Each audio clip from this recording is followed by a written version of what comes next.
Long before dinosaurs ruled the land, life first rose in the sea. And as the continents split and climates shifted in the Jurassic world, a quiet revolution was happening once again in the waters. While dinosaurs marched across forests and plains, another empire was rising below the waves.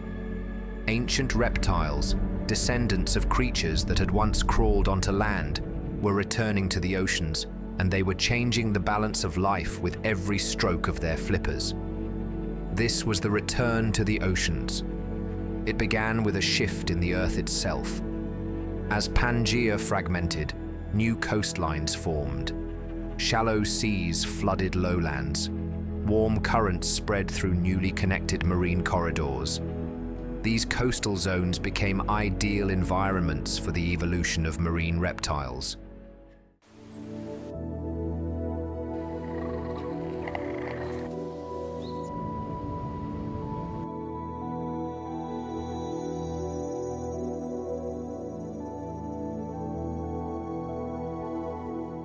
In these calm, sunlit waters, the return to aquatic life accelerated, not with fish or amphibians, but with reptiles that had once walked on land and now mastered the sea. Among the first and most successful of these oceanic reptiles were the ichthyosaurs. Their name means fish lizard, but they looked more like sleek, modern dolphins, with streamlined bodies, powerful tails, and long snouts filled with sharp teeth. Ichthyosaurs were built for speed and efficiency. They swam in pods, hunted in coordinated bursts, and filled the role of oceanic predator with extraordinary precision. Some species grew over 10 meters long, chasing down schools of fish or diving deep in search of squid-like prey. Their anatomy was a masterpiece of aquatic design. Their limbs had evolved into flippers. Their tails became crescent-shaped for propulsion. Their eyes, among the largest in the animal kingdom, allowed them to see in the low light of deep water. They gave birth to live young, a critical adaptation in a world where returning to land was no longer an option. Fossilized remains of mothers and unborn offspring tell us that birth often happened tail first, a strategy seen in modern marine mammals designed to prevent drowning during delivery. These were reptiles in form, but in function, they had become something else entirely. As the ichthyosaurs ruled the open ocean, another group began to emerge along the coastlines and shallow seas, the plesiosaurs.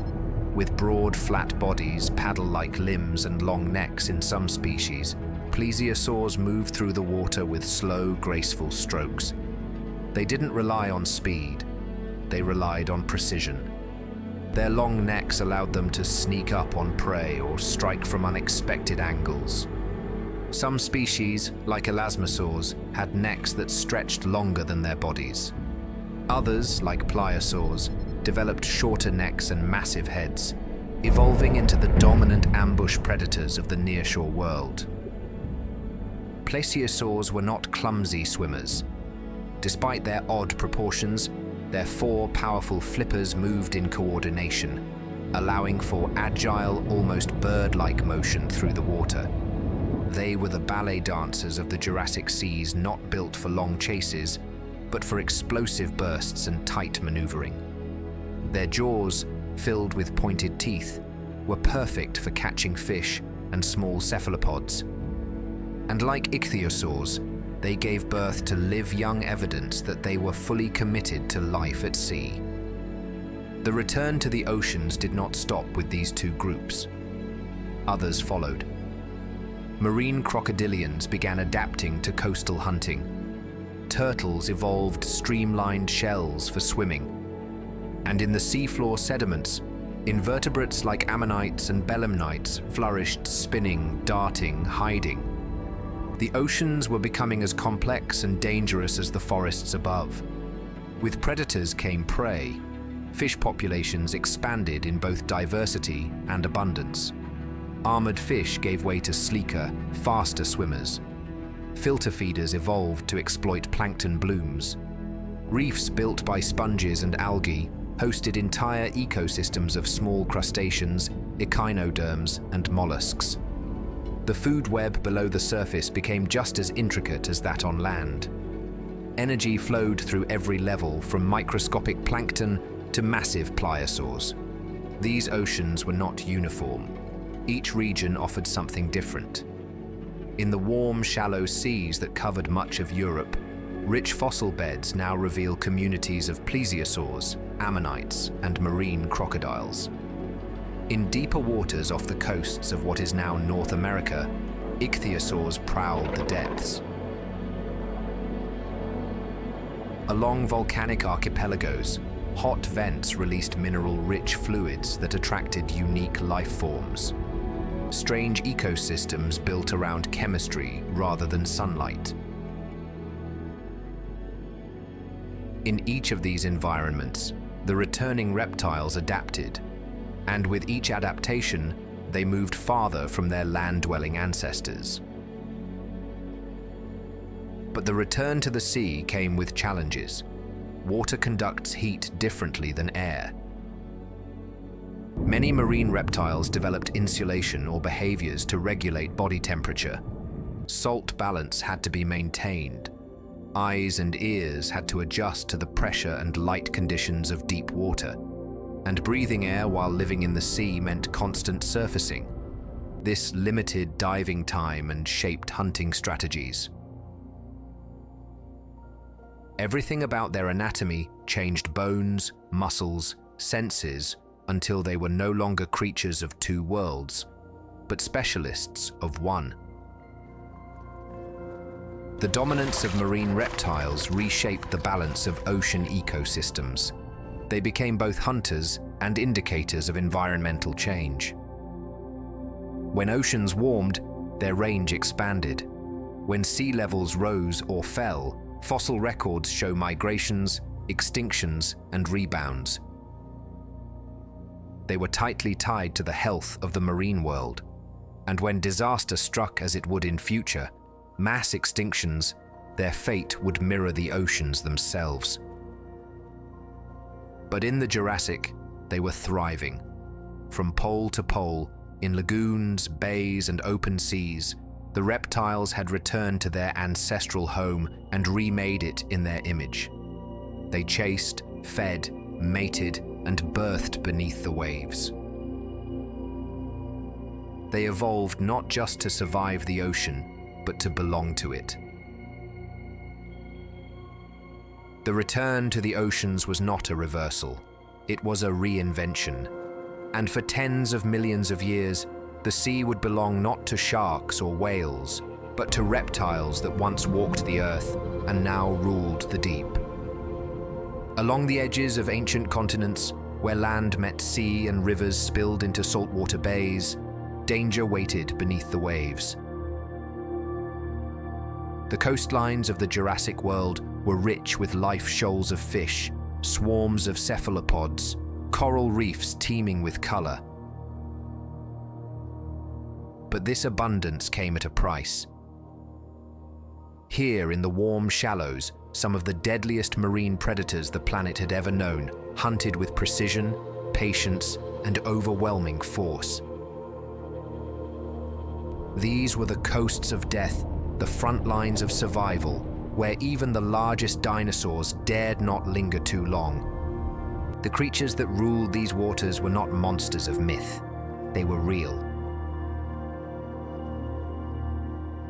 Plesiosaurs, a branch of the plesiosaur family, evolved shorter necks, larger skulls, and stronger jaws.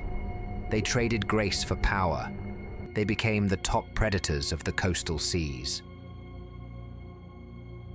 Among them, Liopleurodon stood out, a massive reptile with a skull over 2 meters long, jaws lined with conical teeth built to crush bone and flesh. It was not fast over long distances, but it didn't need to be. It lurked in ambush, waiting just beyond the surf, striking with a single explosive burst.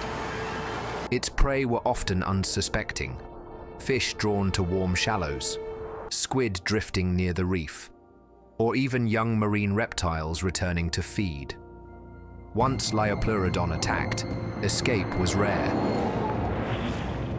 Fossilized bite marks on the bones of other marine reptiles suggest it was capable of killing even its own kind. It was not a selective predator. It was an opportunity hunter, and along the coasts, opportunity came often. But it wasn't alone. Other plesiosaurs filled the seas, each adapted to a different region or prey type. Some specialized in smaller, agile prey. Others targeted larger, slower-moving animals. They hunted by stealth, using their dark-colored backs to blend with the ocean floor.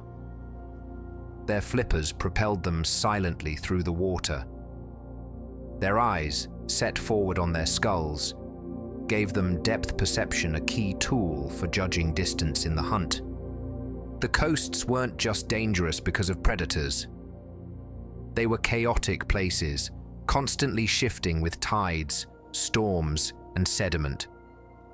Rivers carried nutrients and silt into the sea, attracting filter feeders and bottom dwellers, but also clouding the water and making visibility low. Predators thrived in this confusion.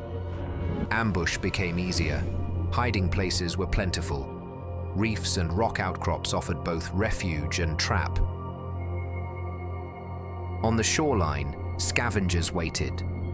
Marine crocodilians like Migratory patrolled the shallows and estuaries. They were fully aquatic, with paddle-like limbs and tails designed for swimming. Though smaller than plesiosaurs, they were agile and bold. They could dart into tight spaces, chase prey into crevices, and steal kills from larger animals. They often worked the tide line, hunting in packs or alone, depending on the region. When fish populations surged, so did their numbers. Above the water, pterosaurs circled. Drawn to the rich feeding grounds of the coast, they dove for fish, snatched crustaceans from tidal flats, and scouted for signs of predator activity. Some may have followed marine reptiles, waiting for scraps. Others likely nested on cliffs overlooking the sea, close enough to feed easily, but high enough to avoid danger. Even dinosaurs occasionally ventured near the shore. Tracks found in coastal regions show that sauropods and theropods sometimes moved across tidal flats, perhaps migrating or searching for food. But their visits were brief. The coast was not their world. It belonged to something else now, something that had returned to the water with a new purpose. Death was not rare here. Carcasses of fish, marine reptiles, and even pterosaurs often washed up on the beach. Scavengers fed, and their bones were buried in silt. Fossil records from these zones are rich, filled with preserved skeletons and stomach contents that tell the story of a brutal, fast-moving food web. The turnover of life was high, but so was the competition. Yet, for all its danger, the coast remained vital. It served as a nursery for some marine reptiles, a hunting ground for others. Its diversity made it irresistible to predators and prey alike. Survival here required more than strength. It required timing, awareness, and sometimes luck. Many came here to feed. Only some made it back. The coasts of the Jurassic world were not quiet edges. They were collision zones where land life, sea life, and air life met in a storm of interaction.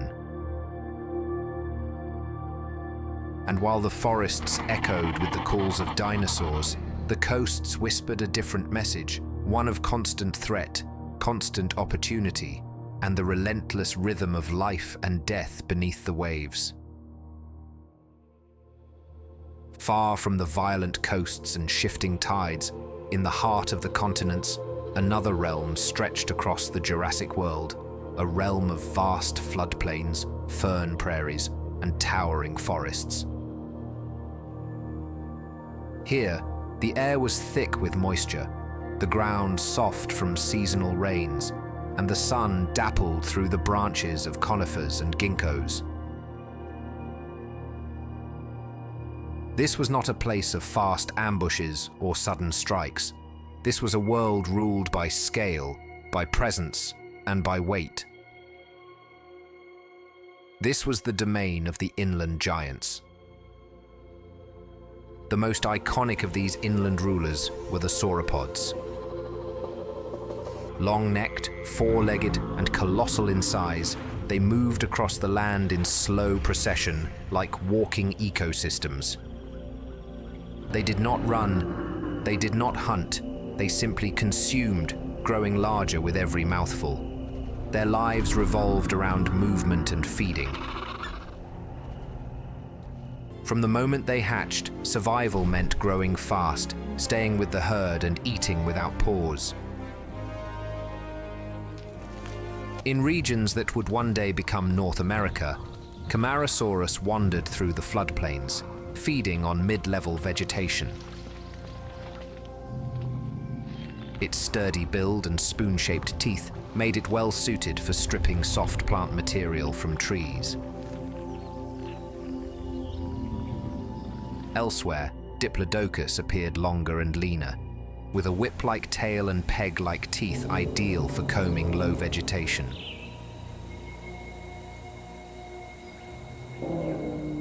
The diversity of sauropods wasn't just in size, but in diet, feeding height and body structure.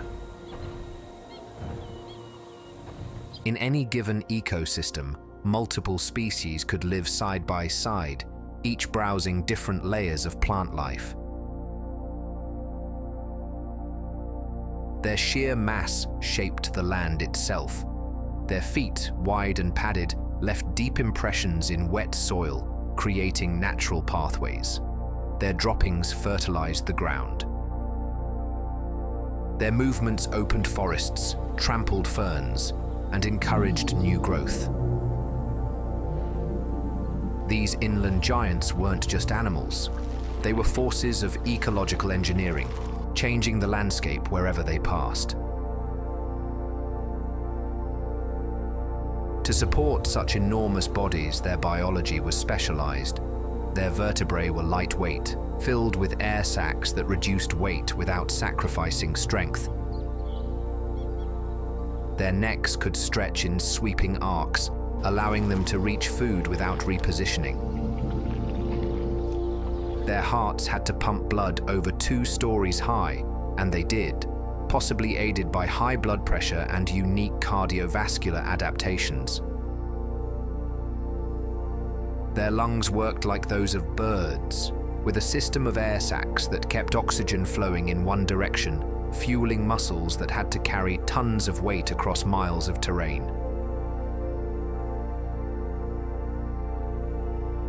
But size wasn't a guarantee of safety.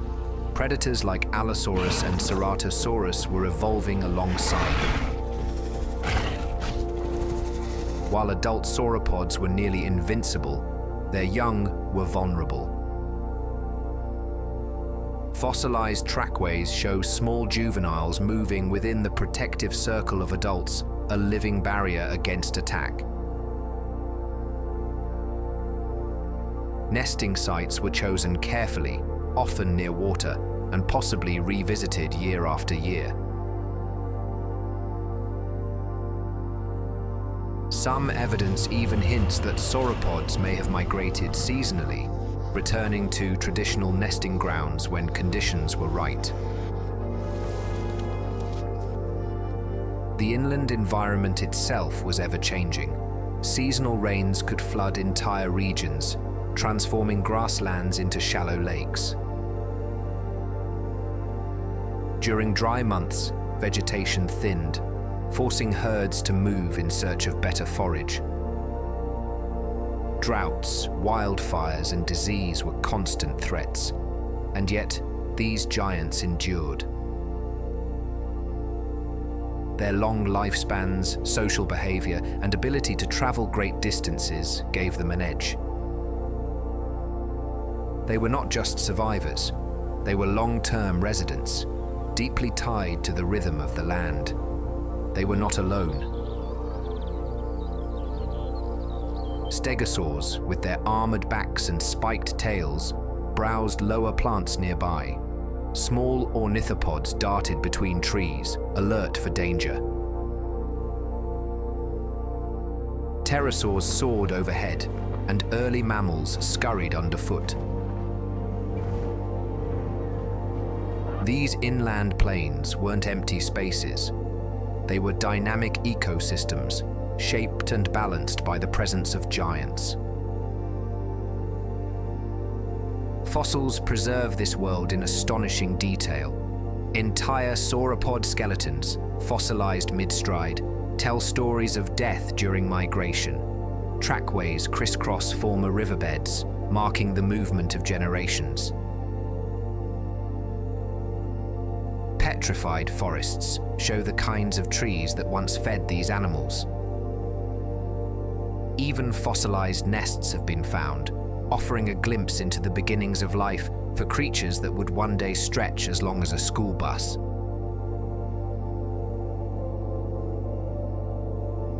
The inland giants of the Jurassic were more than just the largest animals of their time.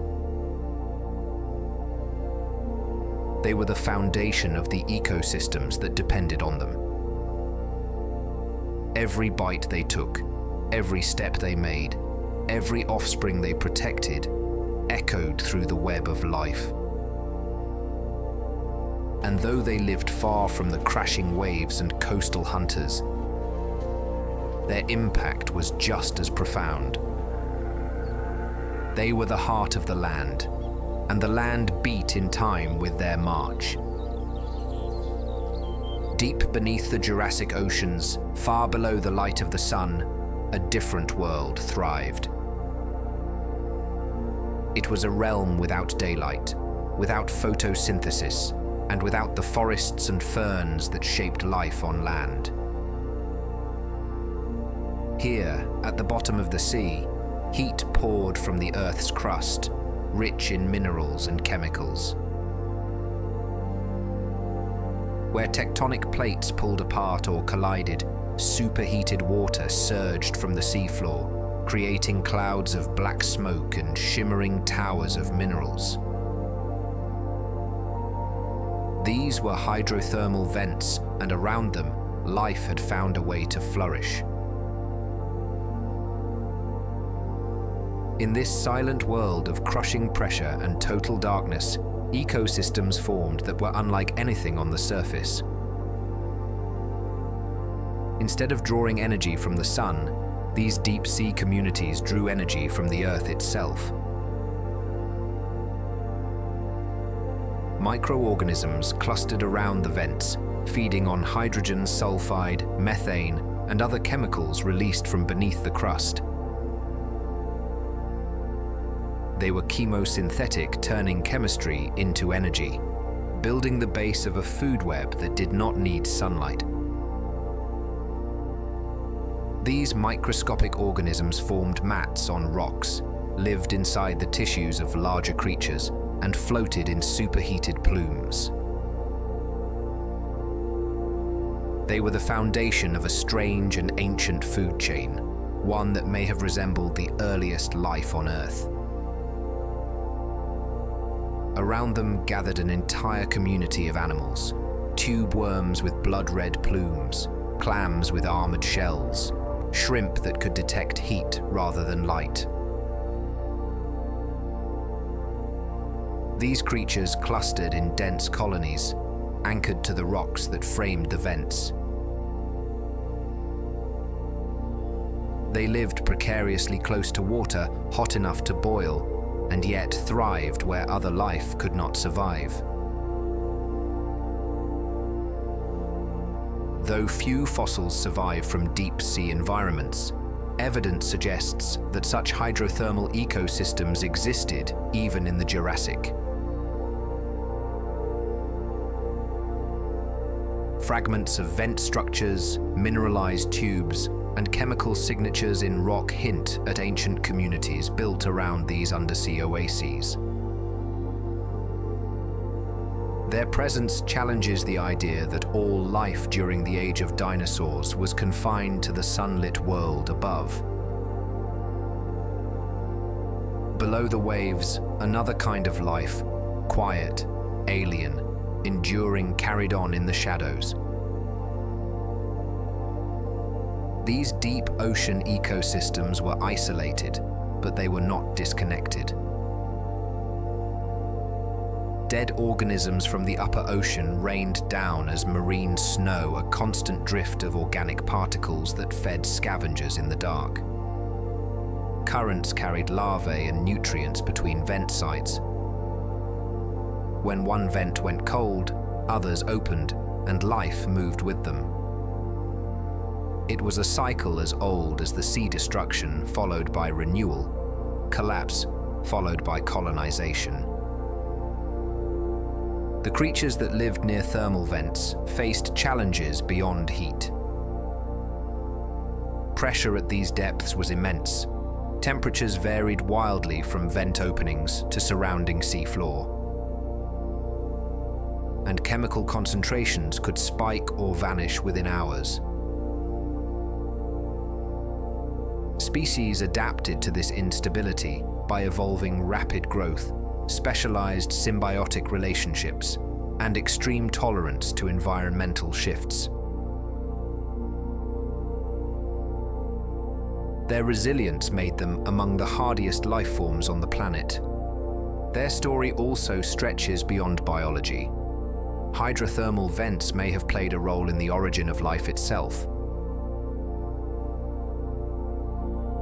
Some scientists believe that Earth's first living organisms emerged from similar environments over 4 billion years ago. The conditions at these vents, with energy, chemistry, and compartments, may have offered the perfect setting for molecules to assemble, evolve, and replicate. If this is true, then the creatures of the Jurassic Deep were not just survivors, they were echoes of life's beginning. Thermal vents also offer a vision of life beyond Earth. Moons like Europa and Enceladus, orbiting distant planets, may harbor similar environments beneath their icy surfaces. If life exists there, it may resemble the strange, heat-loving species that once clung to Jurassic vents. In this way, the deep sea life of our own planet becomes a bridge linking the ancient past to the distant future, the known to the unknown. Meanwhile, above the depths, other forms of sea life thrived in more familiar waters. Ammonites spiraled through the seas in ornate shells, rising and falling with the tides. Belemnites, sleek and fast, darted through schools of fish. Coral reefs built by sponges and algae hosted thousands of invertebrates. Fish evolved new shapes, new strategies, new colors. The Jurassic oceans were not just habitats. They were laboratories of evolution, crafting the building blocks of future marine life.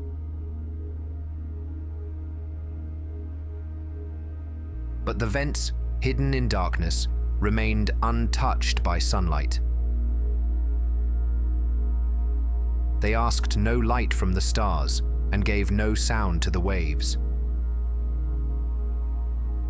Yet in their own quiet, sulphurous way, they pulsed with life, steady, ancient, and astonishing. While dinosaurs ruled the land and marine reptiles patrolled the coasts, another kingdom thrived in silence.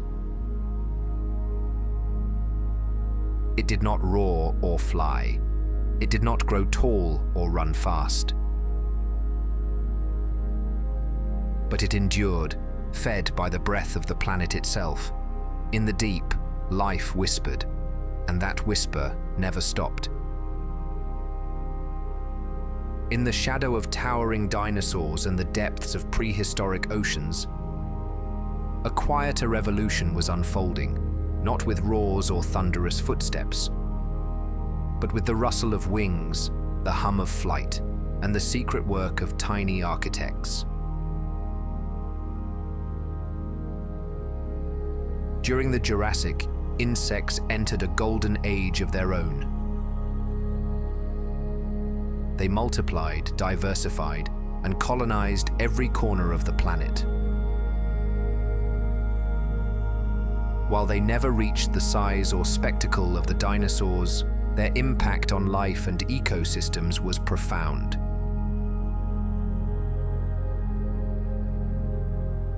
This was the insect boom, a silent expansion that reshaped the biosphere from the ground up.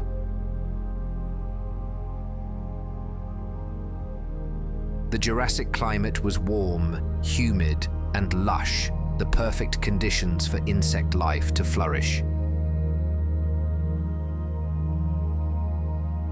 Ancient forests of conifers, cycads, and ferns provided endless shelter and food.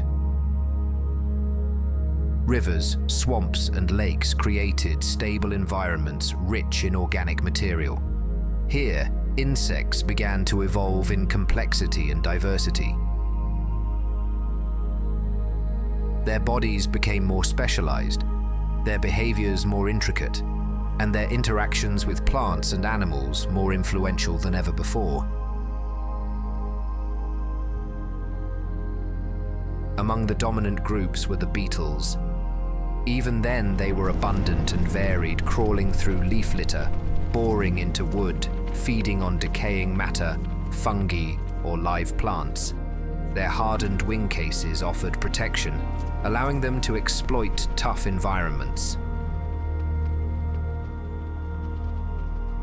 Fossil evidence shows that Jurassic beetles included both scavengers and herbivores, as well as predators that hunted smaller arthropods. They were nature's recyclers, breaking down organic material and enriching the soil.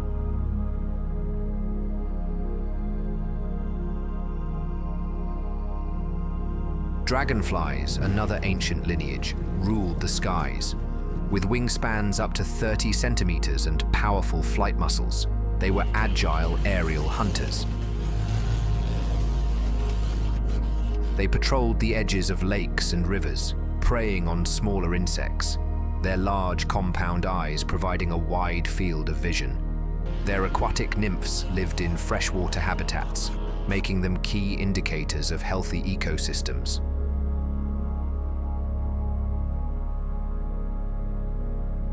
Both in the air and under the surface, they maintained balance by controlling insect populations. Mayflies, caddisflies, and stoneflies emerged seasonally in great numbers, their adult lives short but crucial. They served as prey for amphibians, early birds, and fish. Their larvae played vital roles in freshwater ecosystems, filtering water and feeding larger invertebrates. The timing of their emergence created pulses of activity, feeding frenzies that rippled through the food web. Flies and wasps began to take on more sophisticated roles. Some developed parasitic strategies, laying eggs in or on other insects. Others formed complex hunting behaviors. While true social insects like bees and ants were not yet dominant, the evolutionary groundwork was being laid. Early forms of communal nesting and cooperative behavior were beginning to appear, especially in environments where resources were abundant, but competition was fierce. Perhaps most importantly, the insect boom laid the foundation for an evolutionary relationship that would eventually transform the planet: the partnership between insects and flowering plants. During the Jurassic, flowering plants had not yet taken hold, but the stage was being set. Insects already pollinated primitive seed plants like cycads and ginkgos. This early pollination behavior was simple feeding on pollen, brushing against reproductive organs, and moving between plants. Yet even this crude interaction paved the way for future coevolution.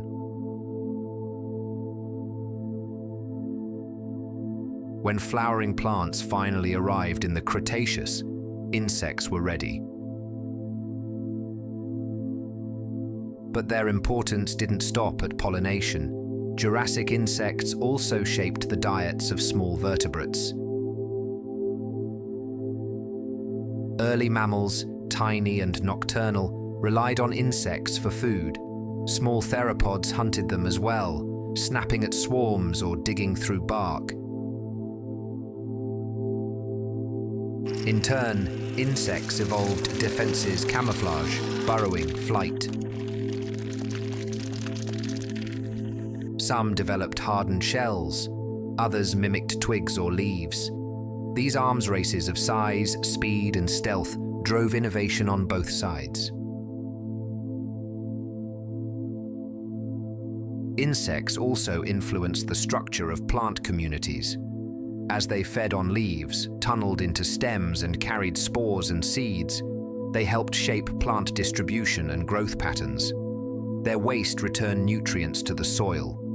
Their movements stirred up pollen and spores.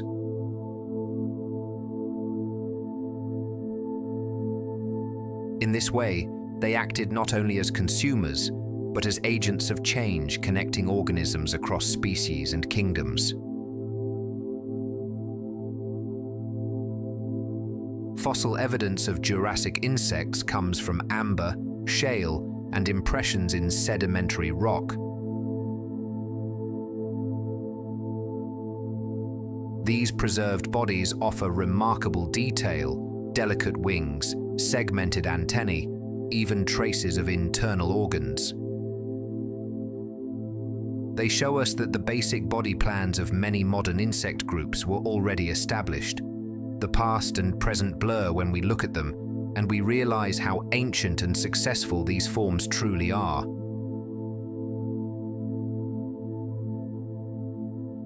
But their story is not just about survival. It's about dominance on a scale that often goes unnoticed.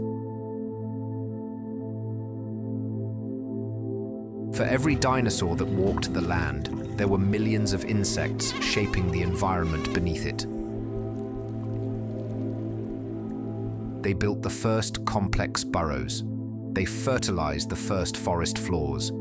They pollinated the ancestors of today's trees. They connected water, soil, air, and life into a single living network.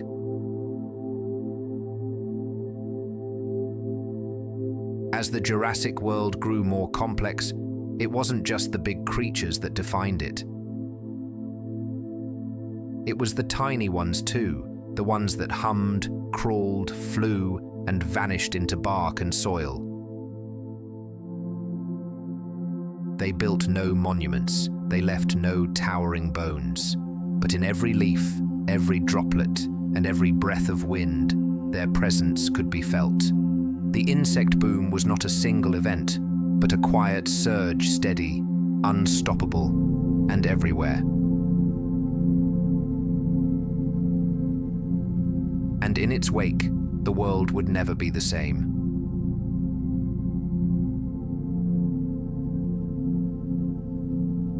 In the skies above the Jurassic world, evolution had taken flight. As life expanded across the land and through the oceans, the air became a new frontier, one filled with light, motion, and endless opportunity.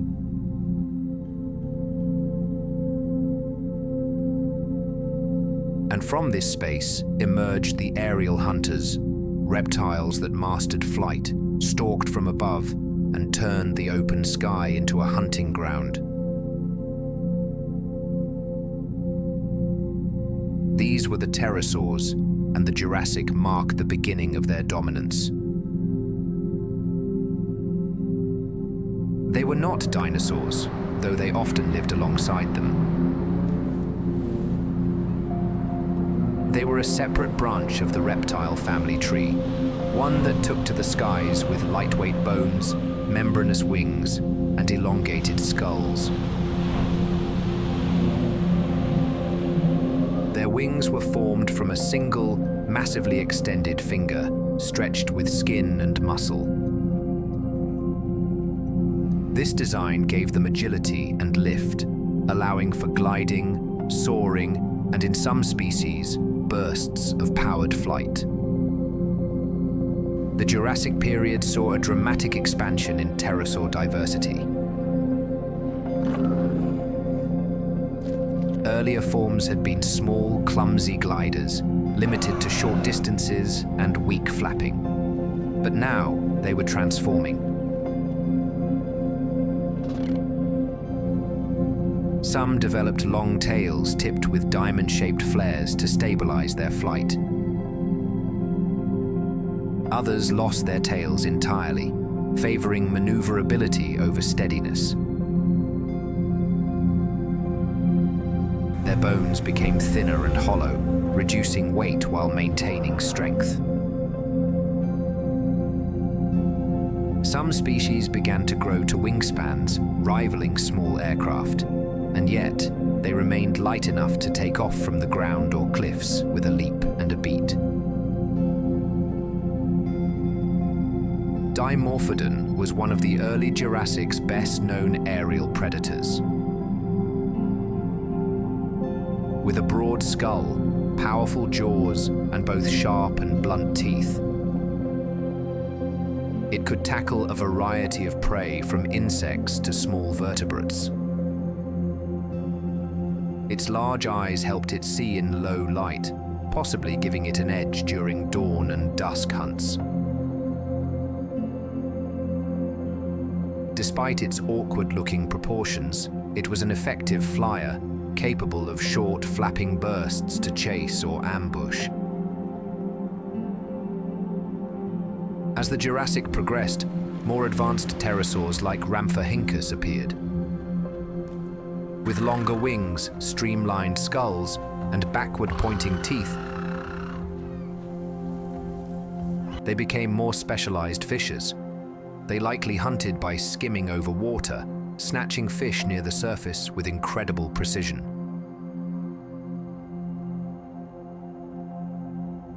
Fossilized stomach contents confirm their diet small fish, cephalopods, and even marine insects. Their fossils have been found with their wings spread wide, suggesting sudden death during flight, a snapshot of their final moments in the sky. Life in the air was more than just movement. It was vision, speed, and strategy. Many pterosaurs had sharp eyesight, tuned for spotting movement from great heights. Their eyes were positioned forward or slightly to the sides, allowing for excellent depth perception. This helped them judge distances mid-flight, whether diving toward prey or navigating dense forests. Some species even had crests elaborate, often colorful structures used for display, communication, or species recognition. These crests were not just decorations. They were signals in the sky, visible from afar and possibly glowing with vibrant colors under the Jurassic sun. Hunting from the air required coordination with the land and sea. Pterosaurs often nested in cliffs or treetops, close to feeding grounds but safe from predators. They laid soft-shelled eggs, which they may have buried or protected in nests. Hatchlings likely had to grow quickly, learning to fly within days. The fossil record suggests that many pterosaurs were independent, shortly after birth miniature versions of adults, ready to glide and feed on their own.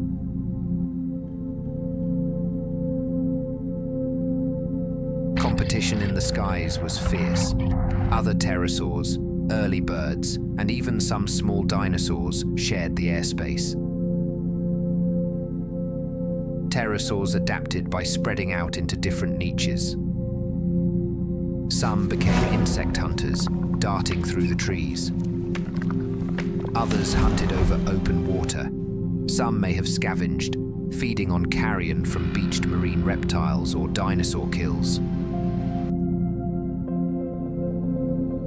Each adaptation carved out a new role, a new piece of the aerial puzzle.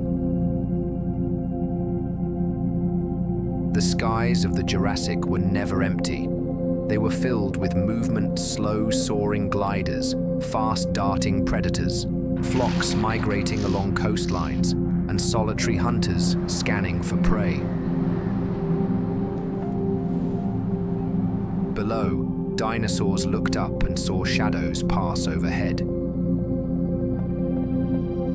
In the oceans, fish scattered as talons broke the surface, and on the cliffs, echoes of wings marked the coming and going of generations. These aerial hunters were more than flyers. They were survivors, innovators, and pioneers. They pushed the boundaries of what reptiles could become, reshaping bones, lungs, and senses to suit the air. And though their reign would eventually fade, in the Jurassic skies, they were masters, living symbols of the planet's boundless evolutionary drive. Flight, once a dream, had become a weapon, and the sky, once silent, had become a hunting ground. Beneath the ever-turning sky of the Jurassic world, the seasons came and went with quiet regularity. Rainforests dried into dusty plains. Floodwaters surged and vanished. Flowering plants had not yet taken over the landscape, but the rhythm of life already pulsed to seasonal patterns. And for many creatures, both mighty and small, survival meant movement. Ancient instincts, older than the dinosaurs themselves, guided entire populations across vast distances. This was the age of seasonal migrations, a strategy as old as life on land and as essential as the changing sun. The Jurassic climate was generally warm and humid, but it was far from static. Some regions saw long dry seasons, others periodic floods. Volcanic activity reshaped local environments, and the movement of continents created isolated pockets of unique ecosystems. Vegetation would grow lush and thick during rainy periods, only to wither when water receded. Lakes expanded and shrank, rivers changed course, and the animals, especially the giants, moved in response. Sauropods were perhaps the most iconic migrants of this era. These long-necked herbivores, towering and massive, required enormous quantities of plant matter to sustain themselves.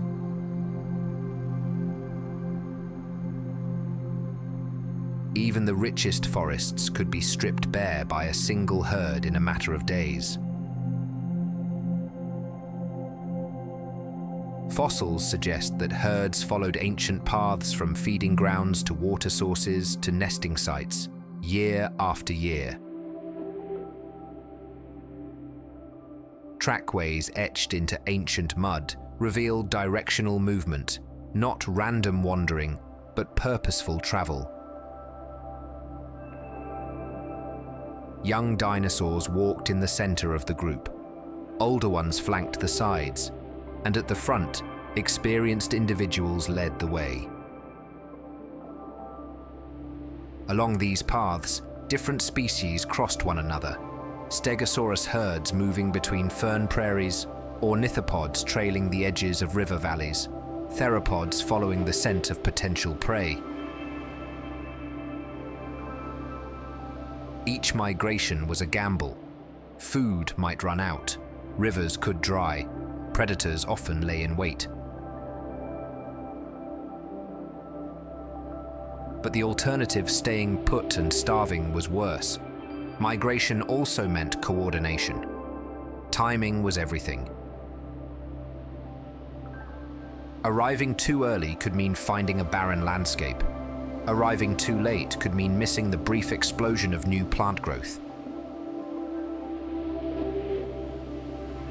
Many species likely used environmental cues, changes in light, temperature, or humidity, to trigger departure. Others may have relied on memory or social learning, following the elders who remembered the way. The impact of these migrations was enormous. As herds passed through, they disturbed soil, dispersed seeds, and fertilized the land. Scavengers followed close behind, feeding on what was left. Predators adapted their strategies to match the movement of prey. In this way, migration shaped not only the lives of those who traveled, but the entire landscape through which they moved. Not all migrants were giants. Small flying reptiles, like certain species of Rhamphorhynchus, may have followed insect swarms across coastal plains. Early mammals might have shifted territories seasonally, tracking food availability and avoiding larger predators. Even insects like beetles and dragonflies likely moved in response to water levels and plant cycles. The sky, the soil, and the trees all told stories of movement. The oceans saw migrations as well. Ichthyosaurs swam along ancient currents, chasing schools of fish that moved with temperature and plankton blooms. Some marine reptiles returned to shallow coastal bays to give birth, much like whales today.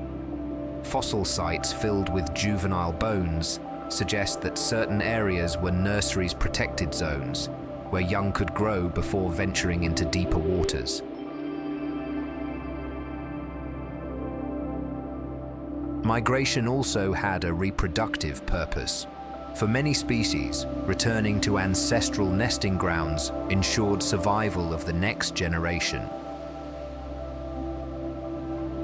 In Argentina, paleontologists have uncovered vast nesting sites of early sauropods, carefully spaced nests containing eggs arranged in circles.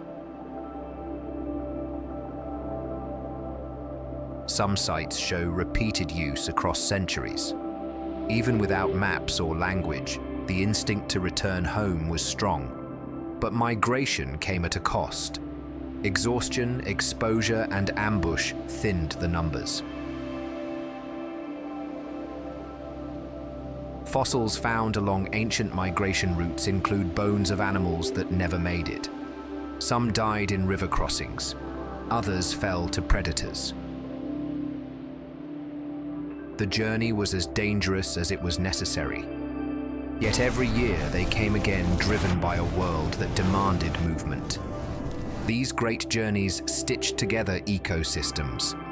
They turned isolated habitats into connected corridors of life. They allowed genes to mix, populations to grow, and species to spread. Without migration, much of the diversity we associate with the Jurassic would not have existed. It was movement, not stillness, that sustained the world. In today's animals, echoes of this behavior still linger. Elephants roam ancient paths etched into the African savanna. Caribou migrate across the tundra. Whales cross oceans to breed and feed. These journeys are not new. They are part of a legacy that stretches back to the time of dinosaurs, to the first creatures that looked to the horizon and followed the seasons. In the Jurassic, the land was alive with motion, not just of wind and water, but of muscle, instinct, and tradition. And as the world turned beneath the sun and stars, its creatures turned with it, traveling paths written not in stone, but in memory. No world remains unchanged forever. Even in the lush heart of the Jurassic, where dinosaurs flourished, oceans teemed with marine reptiles, and the skies buzzed with life, moments of crisis still came. Extinction is not an event reserved for cataclysm alone. It happens in waves, in whispers, sometimes unnoticed until it's already complete. And yet, in its shadow, something new always rises.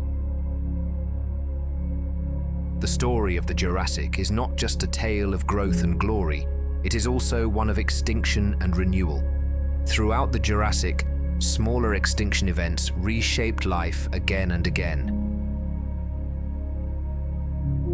Unlike the dramatic asteroid that would close the Cretaceous, these losses were quieter, spread across thousands or even millions of years.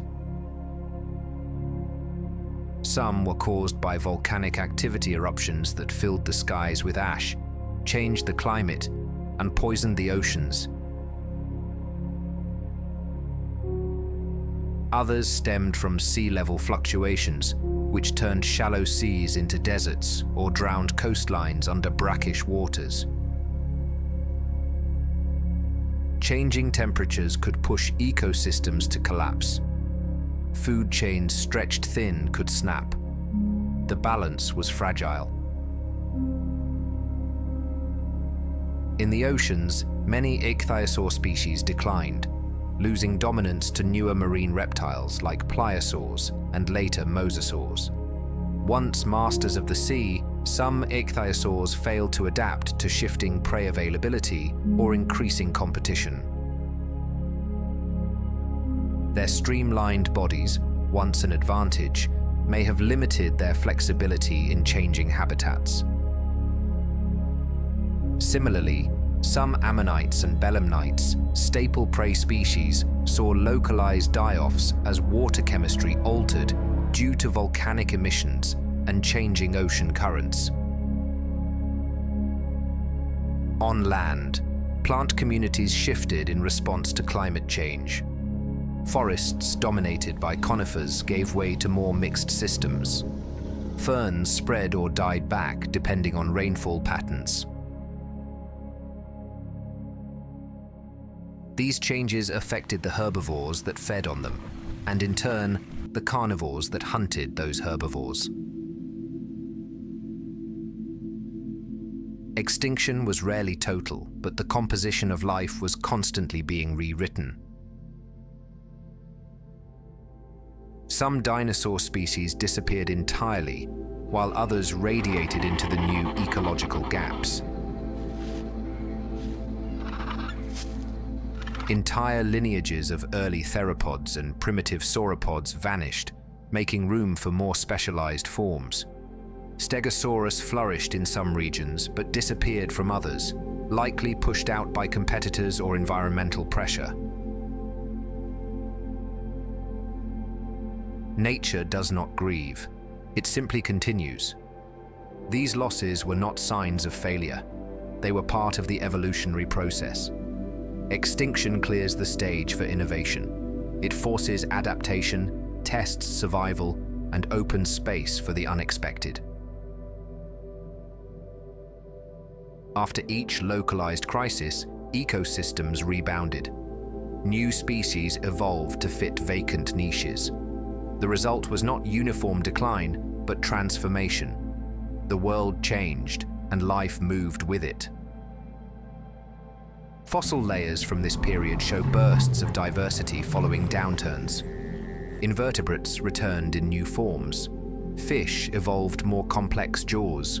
Pterosaurs expanded their range and body shapes.